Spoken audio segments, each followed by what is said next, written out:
All right, Hariom. Here we are with Guha Swaminathan, graduate from Chinmaya Saket in what year? 2018. 2018. So, as we celebrate 25 years of Saket, I'd like to speak with our alumni. What's their journey before, during, after Bala Vihar as we celebrate this milestone? So, thinking back to Bala Vihar, if you can think back that far, Mhm. not really that far if you think about it. Yeah, not too bad. Not too far. So, what was it that made you go to Bala Vihar? What was it that made me go to Bala Vihar? Um, well, which part of Bala Vihar? I'd say initially it was my parents telling me to go, when I was really young. Maybe kindergarten through 5th, 6th grade. It was kind of one of those things we always referred to it as Sunday school to our friends or to my friends whenever they'd ask what that is. Because in when you grow up with Christian people all around you at school, they're always like, "Oh yeah, I go to Sunday school at my church." So that's how I'd refer to it to when I talked about it with other people. Did that reference change over time? Yes. When I and think how? once I got older, probably as soon as I got into high school, maybe even before that. I mean, I remember distinctly there was a point where I would tell people, "Oh, this is a Hindu cultural religious class that I go to every Sunday." I try to put more meaning behind it. Um, but yeah, maybe until 6th grade is I just go because it was just one of those things your parents made you do. They said it was good for you, and I did learn a lot though. It's not that Yeah. I went begrudgingly and didn't like it. I did enjoy it, and I had friends that I grew up with while going to Chinmay Mission. And then I'd say in middle/high school is when I started going more for the social aspect. Again, I mean, for those who have been in Bala Vihar since kindergarten up until 12th grade, you kind of grow up with the same classmates. Maybe a few leave here and there, but you become pretty good friends with these people that you go to Bala Vihar with. So one thing you and I have in common is we both went to Allen High School Yep. and grew up in Allen, Texas. Yep.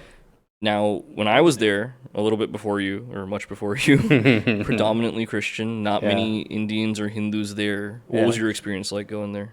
Um, I would say it definitely we were still the minority. Indians were still the minority while going to Allen High School. But I think it was right around the time when you started seeing more Indians at Allen High School. I mean, if we're talking about just Allen specifically, not Plano or Frisco, because Plano and Frisco always had Always. many Indians in their school district. Um, but in Allen, it's always been predominantly white. And I would say still when I was growing up, it was still predominantly white and I guess Hispanic. But I didn't find any issues growing up or going through Allen High School as a minority or an Indian. I mean, most of my friends were Indian, and I think that's because of my background and just how I guess I tend to connect more with people who are similar to me. But I think if there was one thing that affected me growing up in a more so white school was sometimes being a bit afraid to explain my culture to other people and explain the food you bring to school. You take Indian food to school? Yeah, my mom would pack me Indian Really? food. Yeah, every once in a while, like maybe once a week, she'd give me Yeah. like idli. What was that like then with other kids? Honestly, once I got to high school, it wasn't that bad. I think like in high school, people are mature enough to understand that there's like other types of I just like. think of that scene from My Big Fat Greek Wedding Mhm. where she's like 6 Mhm. and she opens up her lunchbox and the blonde girl next to her is like, "What's that?" And she goes, "It's moussaka." And the blonde girl's like, "Mouskaka," and they all start laughing at her. Like, I don't know. I just that feel like that's what would happen when you bring Indian food No, to. I agree, but I really only experienced that in elementary school. Yeah. Yeah. Once I was in high school, it really like never came up. Like no one even cared what you're eating in high school. And again, I'd always sit with my Indian friends, so it's like they know what I'm It's eating. normal like that. Yeah. So for me, I mean, being from Allen High School, there was no one in my school that went to the mission. And then my Bala Vihar class, everyone's from Plano, that whole area, pretty much Plano. Yeah. So they all know each other from school and activities and things like that. So did you ever feel like, I don't know, an outsider in your mission classroom, or did you feel it was like a respite from your usual friends? What was that socialization like? I never felt like an outsider. Um, I didn't really, I didn't really like think about where my Chinmay mission classmates were going to high school compared to me. I actually, towards like the later years of Chinmay mission, I felt almost like proud to be in Chinmay mission because outside of all my school friends, it gave me another friend group that I could like hang out with, talk to, experience all these fun activities, almost like unique activities that you don't do with your regular friends that you meet in school, you know? Like going to camps and doing these crazy workshops and having these like crazy experiences in Mangalam or wherever else the Labor Day camps were held back in the So day. were these elevated friendships than the other ones because of a Bala Vihar shared background? Did that make a difference in how you guys talk to each other in your downtime when you're not in a mission environment? Does it change or color how your relationships are? Oh, that's a good question. I think it did, but very subtly. Mhm. Um, I think, and this is very dependent on the type of friends you have, but I think my friendships growing up in schooling, like elementary through high school, were maybe not as emotional as my Chinmay mission friendships. Um, because when you become friends with all these other high schoolers or middle schoolers or whatever that you go to camps with, and you do these really deep workshops about Vedanta, and sometimes they're not even about Vedanta, you know, they're just about how to navigate life as a middle or high schooler. Some would say Vedanta is navigating life, though. Yeah, no, absolutely. Yeah. I think when you go through those experiences, it allows you, or allowed, at least allowed me to have a little bit more of a deeper conversation or connection to my Chinmay mission classmates, compared to my regular friends that I had throughout school. But that was also because we saw each other less. So whenever we did hang out, you know, I feel like our conversations were always super meaningful. Now, what was the youth empowerment program like, and how did that change anything about you? Oh, the youth empowerment program was amazing. I did the youth empowerment program in the summer of 2018, right after I graduated high school. Mhm. And going into it, I was so unsure. I almost got cold feet. I remember, You almost backed out before it started? yeah, I almost backed Whoa. out. Yeah, I was because I was like, all my friends are gonna be doing all these fun things over summer after they graduate high school, like go on trips or just like hang out every day. I'm like, dude, what am I doing? Why am I leaving for 2.5 months the summer before college starts? You know, like the one free summer I get. So, I mean, you could imagine, especially when you have friends who are like doing other things, you're easily influenced by what your friends are doing when you're 17, 18. So, at first, I almost backed out. And then my mom freaked out. I told her, like, oh, I don't think I want to do YEP. And she made me go talk to Swamiji. And he kind of talked me back into it. And I was still reluctantly went. But the cool thing about my YEP batch was that I did that YEP course in 2018 with a bunch of people I knew. A bunch of people I knew from CMDFW. They were all really good friends with me. So a lot of them were in my Chinmay mission class. So, you know, I didn't feel like once I got there and once I was interacting more with all those people, I was like, okay, I'm spending the summer with my friends. It's a lot of fun. And once we really got into the weeds of the course, I don't know if that's a bad way to say it, but once we really got into There are lots of weeds at Mangalam, yeah. there are, and animals, Mm-hmm. yeah, dangerous animals. But yeah, once we really got into the deeper course material. Just don't say got into the meat of it. That's the only thing you don't Oh want yeah, to say. sorry, no, not at all. Yeah. So We're- is there a certain text that still sticks with you? Something that you really enjoyed? that might sound cliche, but I'd say Tattva Bodha. Okay. Why is it cliche? And then why is it your favorite? Because it was kind of like a running joke at YEP whenever we'd have Q&A questions come up about the current text we're learning. Swamiji's answer would always be, that's a good question, wait for Tattva Bodha.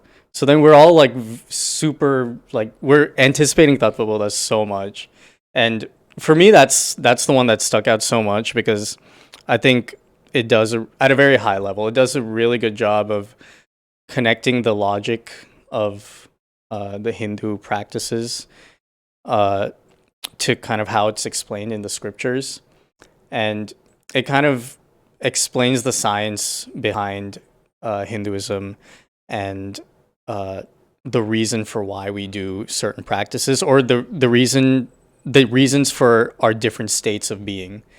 So in my training under Sarveshananji for 4 years when I was here in Dallas with him, I would say there's so much in Vedanta. It's so vast with so many different concepts.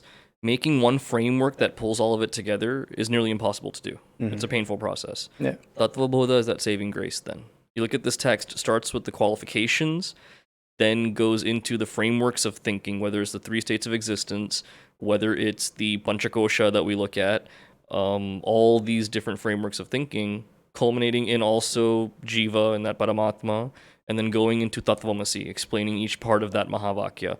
Everything is there. So Swamiji would say in any thinking that he does, his starting point is Tattva Bodha. Like these nodes that are there, like the 14 different sections. Yeah. From there, you can build skyscrapers and go anywhere. Yeah. But that's how foundational it is. So always the final text that was taught at Yep when Swamiji was leading was Tattva Bodha, tying everything else in together. Yeah. Yeah, and he certainly made that very obvious because you had those physical demonstrations and everything, right? With Yes. like the colors to show the Panchamahabhuta and how everything happens. Yep. Yeah. Now, okay, but if we ask details of those classes, we don't really remember those after the course. Yeah. What is it that really sticks with you after the course then, this many years later? I guess my state of mind. Okay. I mean, going into college is, I think, a very confusing and stressful time for anyone, even especially an engineering major. So I think I went into college with a lot of confidence after Yep because for many reasons. I knew I had a great friend group going into college, so I wasn't worried about I didn't put too much pressure on myself to make friends while I had just started college. And then I was just in a really good mental state. You know, I hadn't had my phone for 2.5 months. I learned all this like really, really in-depth knowledge that very few people get to learn ever in their lives. And I felt so privileged to know all that. And then Yep also teaches you how to be organized, how to be mature. It's not just about reading the text, but we also do workshops about, organizational skills and life planning and finances. So all things we never learn in school. Not at all. Our parents probably don't teach us. No. There's no way to learn it, really. Yeah. So, I feel like I had a lot of confidence going into college. And even now, because I just feel like that put me on a right path throughout college to be in a good mental state those 4 years when you're really stressed. And I think it's kind of reflected on who I am today. I think I'm a very calm, easygoing person. And a lot of that can be attributed to Yep and just having confidence in myself and trying not to make a big deal out of everything. So maybe it's bad sometimes. As a calm, easygoing person, what's it like to jump into the cult of Aggie land, where everything I is just didn't so care. high draw, everything is just so turned up to a 10. Yeah, the traditions, the cultiness, like you said. Because you're so laid back and chill. It's just I feel like you'd find it ironically funny, but like you'd not be into it. Were you really buying into all of that? No, I didn't care at all. That's the thing. Like, I did not care about the Aggie traditions. I was a 2%er. I went to like maybe. What does that mean? What does a 2%er mean? A 2%er is like the small amount of the student population at A&M that doesn't take part in all the traditions and all the weird like yells and going to bonfire and. But aren't you like ostracized if you don't buy into all that stuff? Nah, bro. No one really. No one cares. Bark up. Yeah. They don't, yeah. And again, like all my friends were like Asian or Desi. So they're kind of in the same boat as me. Even if they were more into the traditions of A&M than I was, they didn't care enough. Yeah. They were like, you're weird. Well, you got a network there that they look out for each other when it comes to applying for jobs and things like that. Yeah. So, okay, what's it like then after college? The job market, working, what's that life like? I mean, working is I work as a software engineer. Okay. I'll be honest, I can't say. I'm so glad you're not a Desi cliche, dude. That's No, awesome. Good for you. I know. Good for you. Well, let me tell you, I don't think I enjoy it as much as I should. I mean, I majored in electrical engineering coming out of A&M. Then my first job out of college was a software engineering job. So I did a transition there, mainly because I guess those were the interviews I was getting once I started applying my senior year. Um, but back to your question, like, how's it been after college? I think work is fine. I have friends at work. Like my first 2 years at my first job, I'd go into the office, so I'd interact, play volleyball. But I mean, coding is like it's whatever, you know. Like I like coding enough to keep doing it, but people who tell you they're passionate about coding are probably lying. It's objectively pretty boring. Yeah. The reason I'm saying all that is because, and I've told you this many times, having any job, especially a job in software engineering, kind of gives you the resources to do what you want outside of work, as long as you're on top of your stuff during work. You know, like if you get all your work done, it gives you enough work-life balance and resources to go spend time with your friends and go play tennis, volleyball, whatever your hobbies are, travel. And the big thing for me was starting to teach, which you recruited me for Bala Vihar. for Bala Vihar. Okay, so Yes. you started teaching what grade? I started teaching second grade. How was that? It was crazy. Yeah. Yeah, it was like it was The kids were eye-open- smarter than you. What's the problem? What's going on? They were probably smarter than me, but that's not the crazy part. It's just like second graders these days are like bouncing off the walls, dude. These days, when I taught you at camp, you guys were the same way, dude. What are you But talking about I these feel like we days? weren't that bad. Every generation says that. Oh, Yeah? we weren't this bad. We were all bad, dude. We were all terrible. I asked my Bala Vihar teachers after coming back as a brahmachari, like, were we bad? She was like, dude, you especially. You guys were terrible. She told me. Maybe I just don't remember what it was like. I mean, yeah, I probably don't. But yeah, I mean, second grade, it was fun though, because I think when you're teaching the younger grades, you try to come up with activities and lesson plans that keep their attention more, because their attention span will like go off at any point, you know? Now, what is teaching the avatars of Mahavishnu? That's Bhagavan Mahavishnu. That's the Bala Bhagavatam is the syllabus for second grade. Yeah. What does that do for a kid? In your experience of teaching it, what impact does that have on the kid? Well, kids love stories. Okay. And I think stories about Bala Bhagavatam really inspires them at such a young age. Now you're teaching 11th grade Bala Vihar. Yes. That's a high stakes class. Not that the others aren't, but especially that age group where we see a drop off in attendance. What's the good, the bad, and the ugly of teaching that grade level? The good, the bad, and the ugly. I'll start with the fact that they have surprised me. I thought these 11th graders would be very arrogant. But for the most part, aside from a few bad apples, maybe one or two, they all participate in class. And I think that just goes to show that how growing up in the Chinmay Mission environment kind of makes you respect what you're learning and respect your teachers. So I'd say that's the good in a way. It's in a sense that it surprised me that they are actually participating in class, and a lot of them ask questions. How much effort does it take on your part as a teacher, you and your co-teacher, to really bring out that effort in the classroom? It's harder because it's pretty hard, I Yeah. will say, because to bring out that effort, you need to keep them interested. And if you just read from the book, if you read from self-unfoldment, they're not going to stay interested, you know? I mean, a good way to at least make sure they participate is do popcorn readings. So you go around and one person in the class reads one paragraph, then you go on to the next one. But what me and my co-teacher have tried to do is come up with an activity or something interactive that allows the 11th graders to, we will read at first, but then kind of hammer home that idea. What's an example of one that worked well, where it's an interactive activity that they're all bought into and they really enjoy doing? Yeah, this one is actually one I did a few weeks ago. We're going over the values chapter. We made sure to really get the students to like understand what those were by reading and discussing. Then I had each student go up in front of the class and do a charades piece on all three values in that chapter. Oh. And I was like, I want you in your own unique way to act this out in front of everyone. And it's funny because some of them are embarrassed to do that in front of their classmates, but then it gets them out of their shell. And True. it's, I mean, is making them do charades going to really have them remember those values? Is that going to be like the one way they remember it? Probably not.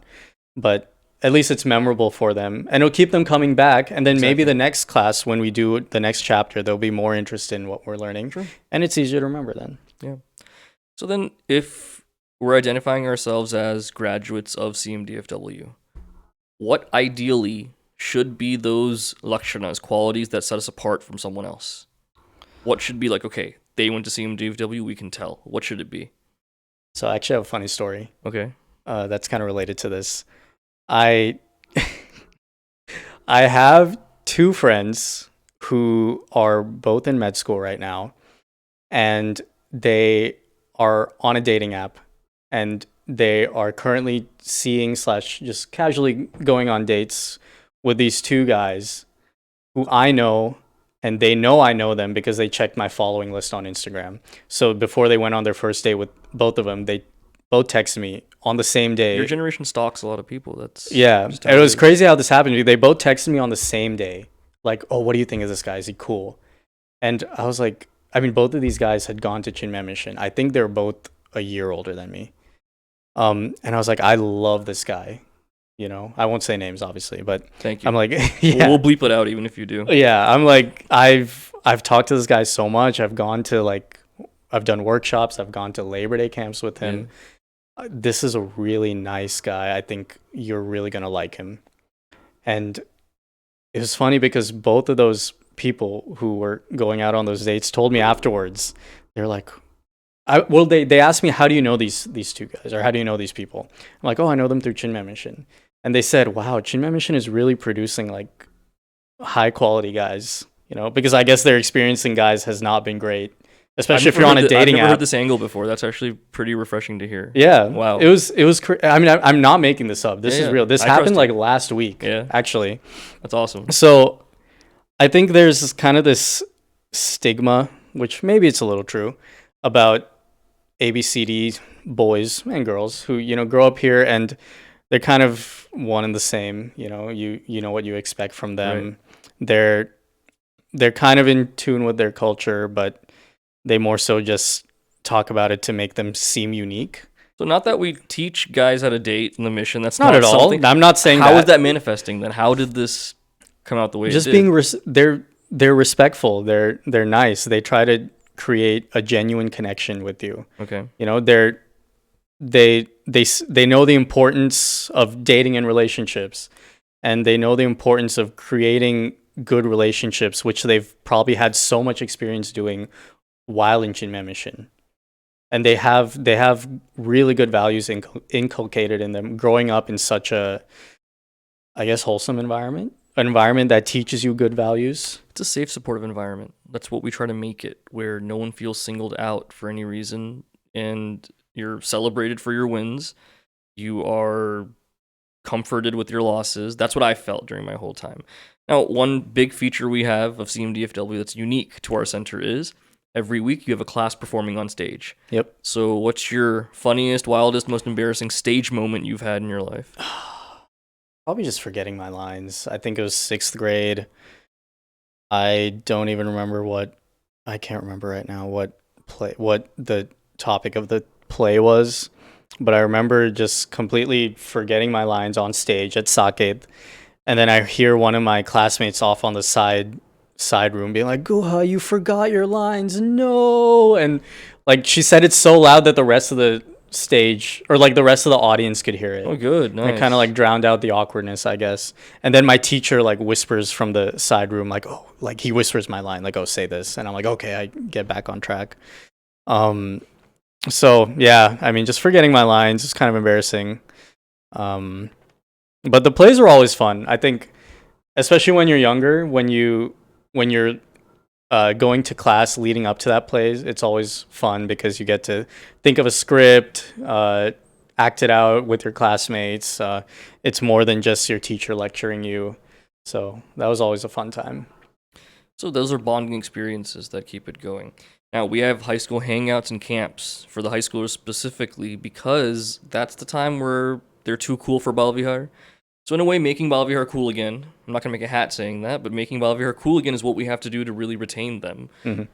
What is it about these hangouts and camps that you think has that impact on these kids? Well, speaking from my experience, the main thing is the social aspect. Okay. It gives all these Bala Vihar kids a chance to see their friends who they probably don't see at school. Because, everyone from Bala Vihar is from different school districts, Plano, Allen, Frisco. So that's the main thing. Also, I think it's very relevant to their lives right now, especially the high school hangouts.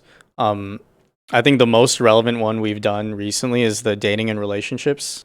I mean, when you're in high school, dating and relationships, you want to know all you can about that, like what does your religion think about it? How is it viewed? How should you view it? How do you navigate that as you go through high school and become an adult? So it's not, I think we've done a good job of keeping it relevant to Hinduism and their culture, but also not making it so informative and strict to where they lose interest. And you're the one who plans a lot of the activities for these high school hangouts. And I think you do a great job of making workshops, movie workshops especially. I know one time we did an escape room for the Halloween, around that Halloween time. Sanjanaji built an entire haunted house downstairs. Built a haunted house. I was afraid to go through alone. I was like, dude, can you walk with me is what I said to her because it was actually scary, the haunted house. She turned the whole downstairs of Saket into a haunted house escape room. I was like, it was wild. Amazing. Yeah. So we have to do things like this to really interest the kids. You look at any religious institution, mosques or synagogues or churches in the area, the amount of high school programming they have is just out of this world. It's so frequent that they do it, more than just their regular Sunday sessions that they have, because they understand pulling away from religion is natural for kids at that age. Mm-hmm. Why not retain them by meeting them at their level, upping that coolness factor with the religious message as well? That's the inspiration that I found. That when I was in high school, Bala Vihar was something I'd complain about going to. I remember telling my parents, I'm never going to use this again, which, but it just didn't have any relevance to me because the topics were not what I was actually going through. It was something abstract about this philosophy. I didn't really connect with it at that stage. I wish I did. I would have gotten a lot more out of it. That's on me, not on my teachers. That's totally on me. But when I talked to my friends at school, there's this thing called Young Life that they would have affiliated with Allen High School, right? Where it's a Christian group that meets Wednesday nights. Yeah. Everyone went there. Yeah. And it's not even for the reason of they believe in everything so much. It was a socially cool thing to do. So they all wear the Young Life shirts on every Wednesday and they go. Yeah. I want to have that coolness factor for Bala Vihar. Or like Fellowship of Christian Athletes, where they just go play sports in the gym. Yeah. But there's this bonding through love of Christ that they have, and that's what brings them all together through something like sports. So we've got to get creative in what we do to really retain our youth going forward. Yeah, I agree. And I guess, what is it as a Bala Vihar teacher that you feel, okay, this was a good class or this was a good year that I did? What makes you satisfied as a teacher and what keeps you motivated to do better each time? Well, I told you this when I asked to be put in 11th grade. Mm-hmm. I feel like 11th grade is the one grade where you have the least attendance because college applications, SAT, and then schoolwork. So I told her. And then us letting them off the hook when they give those excuses for not coming. Yeah. Don't tell me that they're studying for SATs on a Sunday morning. You know what I mean? Yeah. So. And then I told you, like, I want to try to get the students to come back to class and show up on a regular basis. So that was my motivation. And for me, success just looks like getting good feedback from my students in the form of participation in class. And just trying to find out in some way if they remember what I had taught them. Even if it's one chapter, I think you have to start the bar very low Yeah. for these high schoolers at this age. But even if they remember one chapter really well, like BMI, like everyone seems to remember BMI, I guess, because we have the big chart and like it's such a big chapter in self unfoldment. Yeah. But even if they remember that, that's a win for me, because I think if they remember that, even if they don't do anything Jinmei mission related going through college, it'll still always be in the back of their head. And I think I'm like a testament to that. Yeah. And maybe once they grow up and have a job and they're a bit more mature, they'll want to come back to it like I did. So, I mean, I started really enjoying it in high school. Yeah. And I think, honestly, one memory that really sticks, I would say, is when I emceed the 2016 Labor Day Camp talent show. Where you were Sachin Tendulkar. No, that was Mahasamadhi camp. Never mind. Yeah. Okay, Labor Day talent. Yeah. Labor Day. And you would force me and one of the other chicks to be MC. Yep. And I mean, I thought it was a success. It was. And everyone laughed. I wrote all your jokes for you too. You wrote all our jokes. We sat in that green room for hours, prepping for bumped class. Yeah. Yeah. So that was a lot of fun. And then also I got really emotional when I graduated. I didn't like cry, but I got really emotional when I graduated Bala Vihar in 2018, because I saw all the friends that I'd grown up with, since I've been doing Bala Vihar since kindergarten. Mm-hmm. They're all like 18-year-old adults about to go to college. And we just had this big celebration at Chitrakoot. I was like, wow, this is crazy. It's been so long. As an 18-year-old, it made me feel old. So for me, graduation, like, it hits you at a certain point that you're graduating, right? Yeah. For me, it wasn't my school graduation with the cap and the tassel and everything. That wasn't really emotional for me.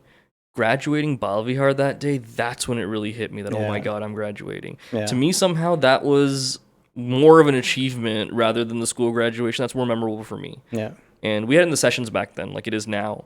So we have to give a speech and everything like that. So getting to thank my favorite teachers that I had, them sitting in the audience too, that was like an experience like no other. Yeah. You know, it's crazy to think that we've come that far in it. Yeah. So if there's someone that's an alumnus that hasn't been involved in years and feels awkward coming back in any way, what's your message to them? I'll say that hasn't come back, like just someone who's been out of it for a while. Out of it for a while and feels like, man, it's been so long. Coming back now is going to be kind of weird. Oh, I mean, there's no judgment here. You know, I mean, we have weekly chick satsangs with either Sanjana ji or you on every Saturday, and every once in a while we see a new face. And I mean, it's not like we're some exclusive club. Right. You know, every week is a new topic that doesn't require knowledge of the previous week usually, and even if it does, it doesn't matter. Like, just come show up. We're all very nice people. We're all super cool. We go eat pizza downstairs afterwards. Just show up. You know, I think the people is what will bring you back, but then the knowledge you gain is what will keep you. Now, as of the past year and a half or so, you've been lead of Chick Dallas. Yep. What's your vision for what Chick Dallas can be going forward? I will say I want Chick Dallas. I remember when I was in college, I feel like Chick Dallas was at its peak. There was a lot of chicks who wanted to stay long term, help set up activities, socials, camps. They would help Swamiji with everything. That's the point I want Chick Dallas to get to. I want it to be a social religious club, I suppose, where it allows people who are in Dallas, in my age group, 18 to 30 or whatever, to have a really good, mature set of friends that they have a lot of fun with, but then they can also get serious and talk about Vedanta and all these, you know, deep topics. How do we get there then to achieve that vision? We need to start getting people to, you know, participate more in chick activities. I think doing socials is a big one, you know, just getting lunch, or I was thinking we could go like putt mini golfing sometime soon. So using like social activities to get people into the group and get people to know everyone else and become friendly with them. And then, you know, I think we should also start trying to appoint people to big roles in Chinmay Mission Dallas, Chick specifically. Like, I'm Chick lead, but then we can have a group of few chicks who help with camp planning or any event in Mangalam. That'll give them purpose and a reason to stay long term and as part of a leader in Chick Dallas. Because around the country, one thing we're seeing is we want chick groups to be integrated with the centers, not some separate thing that they do things on their own. Yeah. Exposure to the center, being a broader part of it. Because my dream is to see you guys, chick leads now, being integral mission leaders down the road, 10, 15 years from now. That's natural progression. And what we're finding is a lot of the people we expected that, okay, they're mission alumni, of course they're going to come back and help lead and volunteer. It's not really happening. No fault of their own. Our system has to support that kind of a change going forward.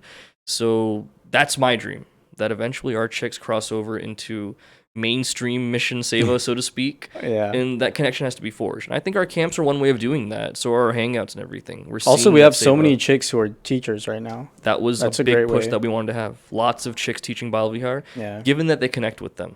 Now, when I was a Bala Vihar teacher, one thing that would make me angry was I'd put a lot of effort to teach high school, right? And the effect would be there. But then co-teachers would be like, you were born and raised in this country, you're young, that's why you connect. It's like, that's not the only reason. I'm putting forth an effort right there. So do you feel like the pressure or dismissiveness, anything is there because you're American born and a Bala Vihar graduate and young and everything? Honestly, no. No? You don't feel that at all? I don't, and I don't want to say that because I feel like it's not, like it doesn't give me any struggle. Like it doesn't give me like a sad backstory that I can like rebound from, like all the movies. Right. But I mean, I guess it's in a way good because the older uncles and aunties in Chinmay Mission Dallas have respected me in a sense. I've always been the youngest teacher in all the classes I've taught last 3 years. But I've found them to be very respectful of my ideas. And I mean, I always open it up. I mean, it's not like I'm planning everything, it's a collaborative experience with your co-teachers. So we always plan our activities and classes together. I can't think of a time where I've been facing an uphill battle because of your background. I can't. One thing is, as our mission grows into the next decade, we're going to find a lot more families that are blended in a way where one may be American born, one may be from India, or both are American born. These kind of situations where you can tell the kids have a different cultural experience growing up, whether it's not speaking their mother tongue at all or having exposure to it because both their parents were born here, things like this. So an inclusive environment in Bala Vihar, yet sticking to tradition that they may not get at home. Like, you and I grew up going to pujas and things, right? For a lot of these families coming up now, those 15-minute pujas we do in the sessions may be their only exposure, which is why it's imperative that they come to our Mahotsavas. When we do a big Ganesh Chaturthi puja, Shivaratri Samashti puja, we got to get those families in there. So what is it that we do, instead of just the knowing Hinduism part, getting families, younger families, into the doing Hinduism part? How do we get that to happen? That's a really hard question. We haven't even thought of it. That's why. We don't even think about that usually. I don't know. So every Sunday we put our hands on our hearts and chant the pledge, recite it together. What is your most impactful favorite line from that pledge? Give me a sec. I'm going to run through it in my head. It starts with "We stand as one family." I know the pledge. Bound to our centers and our sessions.